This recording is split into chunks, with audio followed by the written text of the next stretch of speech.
Good morning mga kalapatids. Bali, today is Friday.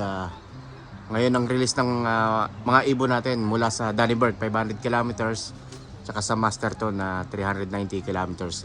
Bali nga dalawa yung race namin. So may pasok tayo ngayon. So kinabit ko lang yung clock natin tsaka yung electrolyte.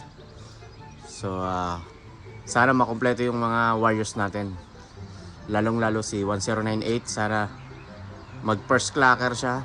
Siya yung nakataya sa club auction bird natin. Tsaka si 1867, kung sino doon sa dalawang yun mga kalapatids. Bali nga nag-iwan na tayo ng electrolytes. Tapos yung ibon na sa loob lang, yung dropper natin nandiyan sa loob. Tapos yung mga YB natin nandito. Nandiyan lang yun, sama-sama. Ito. Bali dito muna sila sa partition na isa para yung mga darating na warriors natin hindi may stress lalo dahil ngayong panahon na ngayon ay northwesterly. Hirap na hirap yung warriors natin dahil nga itataboy sila sa dagat mga kalapatids. So sana maganda pa uwi natin mga kalapatids habang nasa trabaho tayo. Try kong makuha na ng video sa CCTV mga kalapatids. Okay, mamaya na lang mga kalapatids.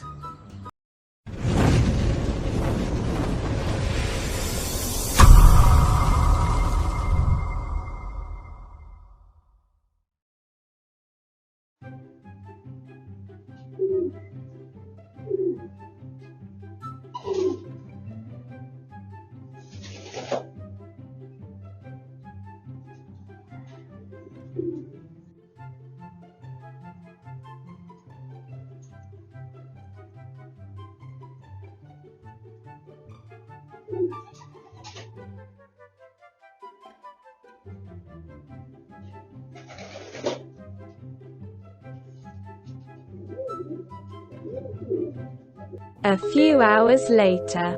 Welcome back mga kalapatid, nakauwi na tayo after work.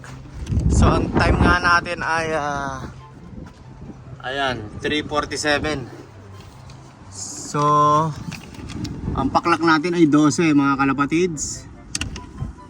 So yung first clocker natin sa Masterton na 390 km si Grizzle. Second clocker natin si 1101. Tapos yung sa Danny Bird natin na 500 km, ito si 1867. 123 dumating mga kalapatids. Tapos yung sa club auction natin, ayun, 138 si 1098. So kulang tayo ng dalawa mga kalapatids. Ang kulang natin ay si ano nangyari dito sa isang late breed natin, mga pilay. Ito yung tandem ni Grizzle, kaya pala late dumating. Ayan medyo pilay. Nako, mukhang sumabit. Ayun, pilay yung isa natin mga kalapatids. Yan yung consistent na late breed pa naman natin. Si 1171. Ayan, re-recover naman natin yan. So, ang kulang natin na dalawa si Wakwak mga kalapatids. Tsaka si yung GB sa atin ni Melfred. Yun ang kulang natin. Ito yung first clocker natin ng 500 km mga kalapatids. Yung siblings ni 1098. Si 1098 natin. Ito, si 1098. Yung sa club auction bird. Ayan stress na stress. So pakainin natin yung mga warriors natin mga kalapatids. So sana makuha natin yung auction bird. Nagpakain na tayo ng mga warriors natin mga kalapatids. So ayun yung 1171 natin. Ayan bago. So sa paan tama. Siguro sumabit. Ayan Tinignan ko naman, wala namang sugat. So bukas nga, strike off namin ng alas 4 ng hapon.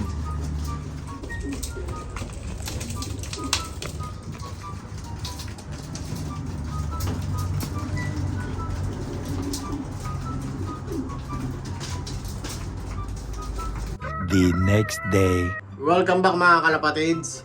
So update tayo sa mga warriors natin. Yung dalawang warriors natin na hindi pa umuwi kahapon. So nakauwi nga yung dalawa natin. Ito si Wakwak. Bali 5 PM kahapon na umuwi. Tapos yung isa natin 7 PM naman dumating. Kaya ito si Wakwak ay nakapag-clock pa. Pero yung isa natin, tinanggalan natin yung clock. Pero hindi na natin kinalak. So ito nga yung 7 PM na umuwi sa atin mga kalapatids. Ayan. So kumpleto pa rin yung warriors natin. Yung kinarga natin na 7 sa 500 km tsaka sa 390 km na 7 rin. Bali 14. Tapos yung napilay sa atin, si 1171, ayan. Laylay pa rin yung paa niya. So siguro mga 3 weeks ang recovery nito mga kalapatids or 1 month. Sa Sabado nga ang race namin ay 290 km, Speakton ulit. Tapos the following week nasa 390 km ulit sa Masterton. So pipili lang tayo ng ibang ibon na ikakarga natin. Kasi after 3 weeks sa Hastings naman, bali 565 km naman. Ikakarga natin sila lahat.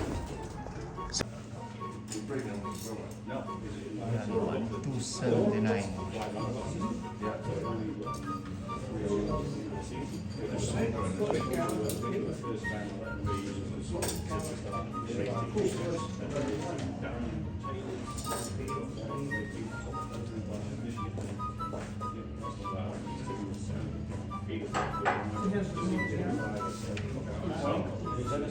One two 79.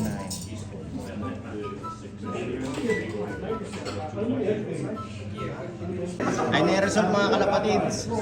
Bali yung Danny Burke natin ay 1279. Ayan. Wala gulong tayo. Siguro pang 70 sa club. Out of 30. Tapos yung master to natin ayun, 1260. Pinakamabilis ayun kay Mer. Sigurado yung first sa federation. Bali, 1365. Bilis, so. Yan, Pilipino yan. Tapos si CJ, Pilipino din. Ayan, 1365 din.